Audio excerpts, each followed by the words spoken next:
Bismillahirrahmanirrahim. Assalamualaikum warahmatullahi wabarakatuh. Hai anak-anak semuanya, bagaimana kabarnya hari ini? Semoga kita semua dalam keadaan sehat walafiat. Dalam video kali ini, insya Allah kita akan belajar cara membaca Al-Quran Surat At-Tin. Semoga dengan menonton video ini kalian dapat membaca Surat At-Tin dengan benar dan tartil. Tapi sebelumnya perlu kalian ketahui bahwa di dalam membaca Al-Quran itu tidak sama dengan membaca yang lain. Dalam arti Al-Quran menggunakan bahasa Arab sehingga membacanya dari kanan ke kiri. Berbeda dengan di kita, di Indonesia, kalau membaca itu dari kiri ke kanan. Kemudian di dalam membaca Al-Quran pun harus dibarengi dengan makhorijul huruf dan ilmu tajwid. Makhorijul huruf adalah keluarnya bunyi huruf. Contohnya antara alif dan ain, antara dal dan zal, itu contoh daripada makhorijul huruf. Dan juga ilmu tajwid, karena di dalam membaca Al-Quran ada bacaan yang dibaca panjang, dibaca pendek, ada idhar, ada ihfa, ada idgham dan yang lainnya. Oleh karena itu Bapak akan membaca surat At-Tin dan tolong simak baik-baik. A'udzu billahi minasyaitonir rajim. Bismillahirrahmanirrahim. Wattini wazzaitun wa turi sinin wa hadzal baladil amin. Laqad khalaqnal insana fi ahsani taqwim thumma radadnahu asfala safilin illal ladzina amanu wa amilus solihati falahum ajrun ghairu mamnun fama yukadzibuka ba'du biddin alaisallahu biahkamil hakimin. Nah, itulah cara membaca surat At-Tin ayat 1 sampai 8. Sekarang kita akan baca lagi dan membahas ayat per ayat dalam surat At-Tin. Wattini. Di sini ada tasdid dalam kalimat watti, itu hukum bacaannya adalah alif lam samsiah. Walaupun ada alif lam, ternyata alif lam samsiah itu alif lam tidak dibaca karena alif lam bertemu dengan ta dan tandanya ada tasdid, makanya dibacanya watti. Jadi itu alif lam samsiah. Kemudian watti itu dalam ilmu tajwid disebutnya mad tabi'i, yaitu tak berbaris kasroh, kemudian ada iya-nya sukun, dibacanya 2 harokat atau 1 alif. Wattini wazza sama dengan kalimat wattin, yaitu disebut dengan alif lam samsiah karena ada alif lam bertemu dengan zai, tandanya ada tasdid, makanya alif lamnya di dalam bacanya hilang. Walaupun ada tulisannya, maka disebut alif lam samsiah. Wazai itu disebut madlin atau madlain, yaitu ia mati setelah baris fathah. Kalau iya mati setelah baris kasroh itu disebutnya mad tabi'i, tetapi di sini ada iya sukun, iya mati setelah baris fathah disebutnya mad lain atau madlin. Wazaitu, ada waw sukun sebelumnya berbaris doma, itu disebutnya mad tabi'i. Dan wazaitun, kalau di akhir kalimat itu disebutnya mad ari dilis sukun. Selanjutnya yaitu ayat yang kedua. Watu, itu juga disebut mad tabi'i, yaitu waw sukun sebelumnya ada baris domah. Jadi apabila domah ketemu dengan waw berbaris sukun itu disebutnya mad tabi'i. Dibacanya 2 harokat atau 1 alif. Waturisi, iya baris kasroh bertemu dengan iya sukun itu juga sama disebut mad tabi'i. Dibacanya yaitu 2 harokat. Waturisini, sama mad tabi'i nin, itu disebut mad ari dilis sukun karena di akhir kalimat. Ayat selanjutnya yaitu ayat yang ketiga. Waha, itu disebut mad tabi'i. Dibacanya yaitu 2 harokat. Walaupun fathahnya berdiri, tapi tetap karena di dalam huruf H itu bisa dikatakan disebutnya mad tabi'i. Wahadal, ada alif ada lam, kemudian bertemu dengan ba, tapi alif lamnya yaitu berbaris sukun, dibacanya jelas, maka disebutnya alif lam komariah. Wahadal, jadi alif lam bertemu dengan ba disebutnya alif lam komariah. Wahadal baladil a, sama, yaitu alif lam komariah, ada alif lam berbaris sukun kemudian bertemu dengan alif, itu disebutnya alif lam komariah. Wahadal baladil ami, disebut mad tabi'i, iya mati setelah baris kasroh, yaitu kasrohnya pada huruf mim. Amin, disebutnya mad ari dilis sukun karena di akhir kalimat. Bacaannya antara 2 harokat sampai 6 harokat atau 1 alif sampai 3 alif. Ayat berikutnya yaitu ayat yang keempat. Lakod, lakod itu disebutnya qalqalah kubro karena huruf qalqalahnya mati di akhir kalimat. Huruf qalqalah semuanya ada 5, yaitu qaf, to, ba, jim, dal. Qalqalah dibagi 2, yaitu ada qalqalah sugro dan qalqalah kubro. Kalau qalqalah sugro yaitu huruf qalqalah yang mati di tengah-tengah kalimat. Sedangkan qalqalah kubro yaitu huruf qalqalah yang mati di akhir kalimat. Bisa mati langsung huruf qalqalahnya dan juga bisa mati dikarenakan berhenti. Nah, ternyata di sini lakod bacaannya mantul atau membal ada di akhir kalimat yaitu huruf qalqalahnya, maka disebutnya qalqalah kubro. Lakod kholak, kholak nal kholak, ada huruf qaf yang berbaris sukun, ini juga sama disebut qalqalah sugro karena huruf qalqalahnya ada di tengah. Ya, huruf qalqalahnya di tengah maka disebutnya qalqalah sugro. Kholak nal i, ini disebut alif lam komariah karena alif lam bertemu dengan alif dan alif lamnya ada tanda sukun, maka disebutnya alif lam komariah.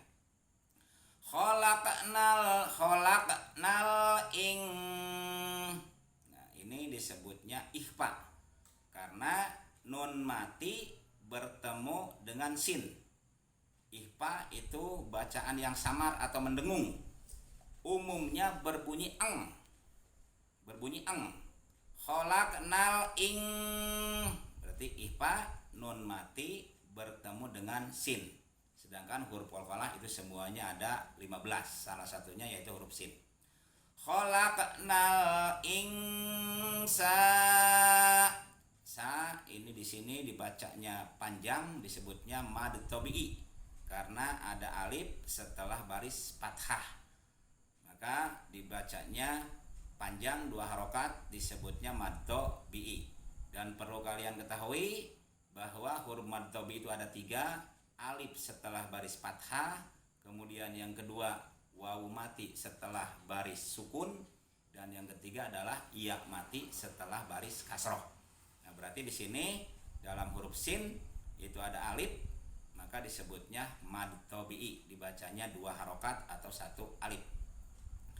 Laqad khalaqnal insana fi,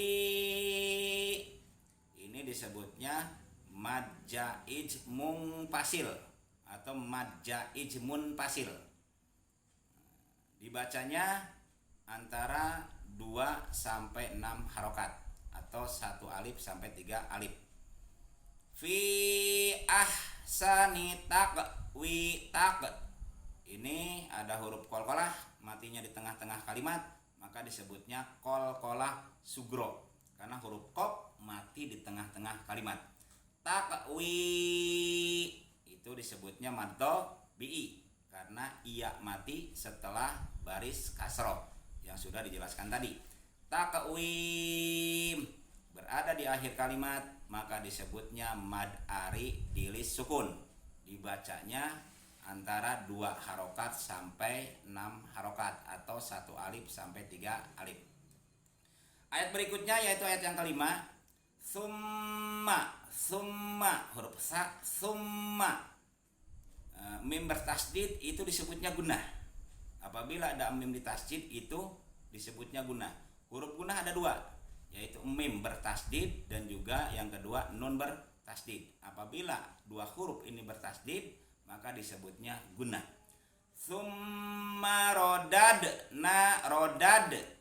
bacaan yang membal berarti disebutnya, atau bacaan yang mantul disebutnya qalqalah di tengah-tengah kalimat, maka disebutnya qalqalah sugro karena dal termasuk salah satu huruf qalqalah.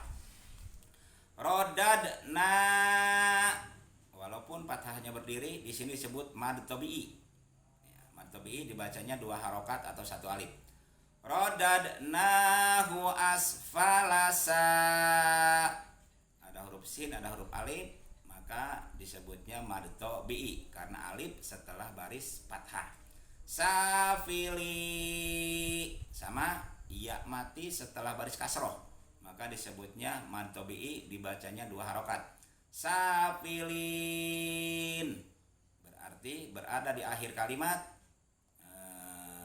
disebutnya mad ari dilis sukun, dibacanya antara 2 harokat sampai 6 harokat.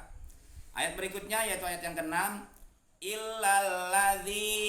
illalladzi disebut alif lam samsiah karena alif lam bertemu dengan dal, tandanya yaitu ada tasdid, berarti dibaca alif lamnya, berbeda dengan alif lam qamariyah.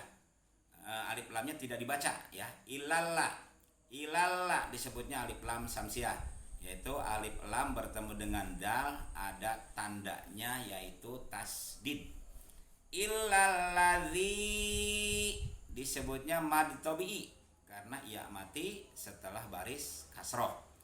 Illalladzina nah, di sini disebutnya mad badal. Badal itu pengganti. Sebenarnya di sini ada alif. Karena alifnya diganti dengan fathah berdiri, maka berada di huruf alif, ada alif yang berbaris fathah dan juga ada alif lagi yang sukun, maka disebutnya mad badal, dibacanya 2 harokat. Amanu disebut mad tabi'i karena wawu mati setelah baris domah. Wa amilus ada alif lam, kemudian ada tasdid, alif lam bertemu dengan sod yang bertasdid, alif lamnya ada tulisannya tapi tidak dibaca, maka disebutnya alif lam samsiah. Wa amilus disebut mad tabi'i, dibacanya 2 harokat. Soliha sama, yaitu disebut mad tabi'i. Solihati palahum palahum, di sini ada mim mati bertemu dengan alif, disebut idhar sapawi.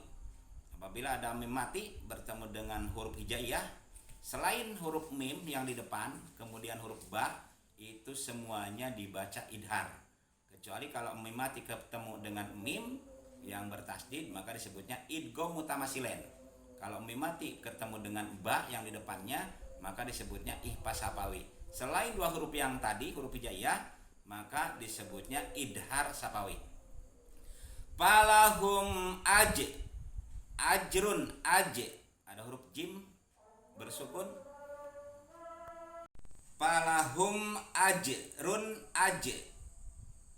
di sini ada huruf jim, berarti disebutnya qalqalah sugro, bacaannya mantul salah satu huruf qalqalah yaitu jim, matinya di tengah-tengah kalimat berarti disebutnya qalqalah sugro.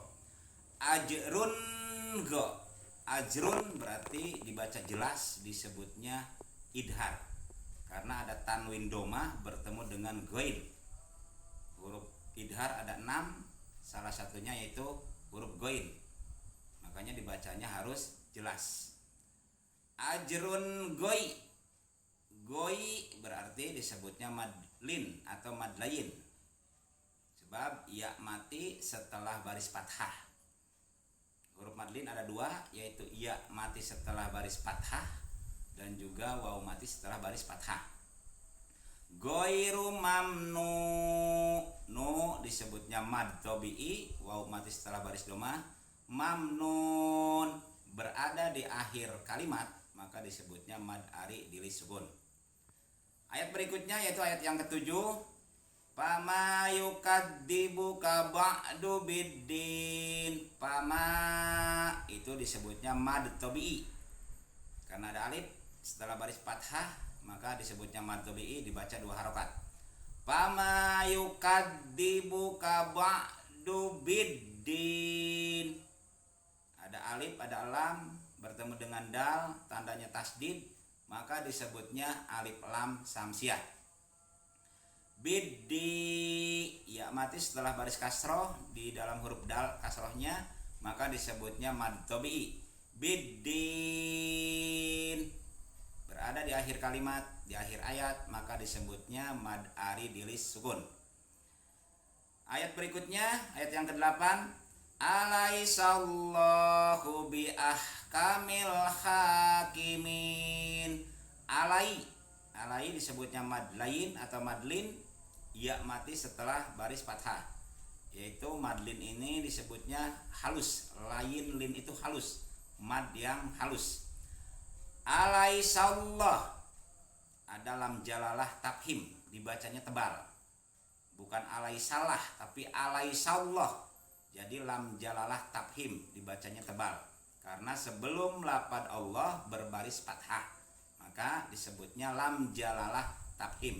Ada lam jalalah tarkik, ada lam jalalah tafhim. Kalau tarkik berarti tipis, biasanya sebelum lafadz Allah berbaris kasroh. Contohnya lillah, bukan lillah tapi lillah, itu tipis.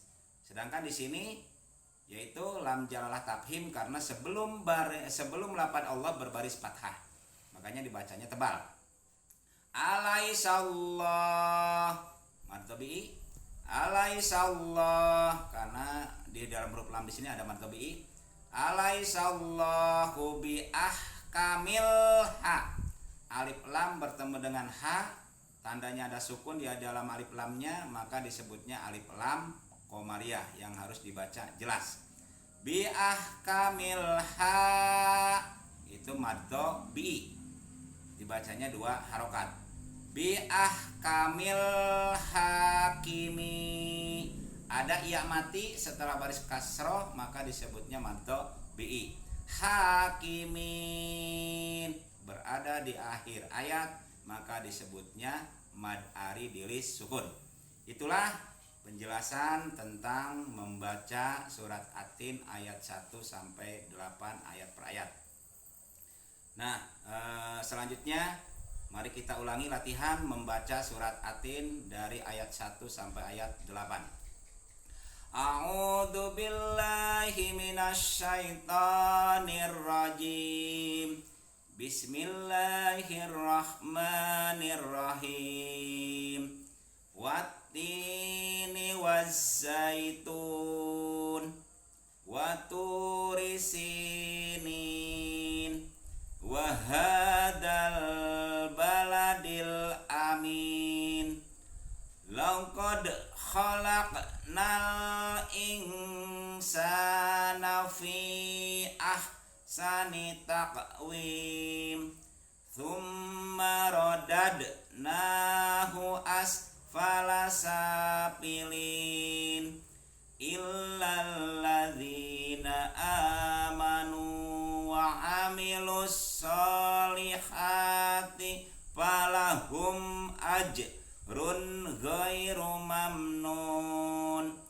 Fama yukadzibuka ba'du biddin alaisallahu biahkamil hakimin. Nah, itulah cara membaca surat At-Tin ayat 1 sampai 8. Semoga kalian dapat membacanya dengan baik dan tartil. Demikianlah yang bisa Bapak sampaikan, dan mohon maaf apabila ada kesalahan dan kekurangan, dan juga terima kasih atas segala perhatiannya. Wassalamualaikum warahmatullahi wabarakatuh.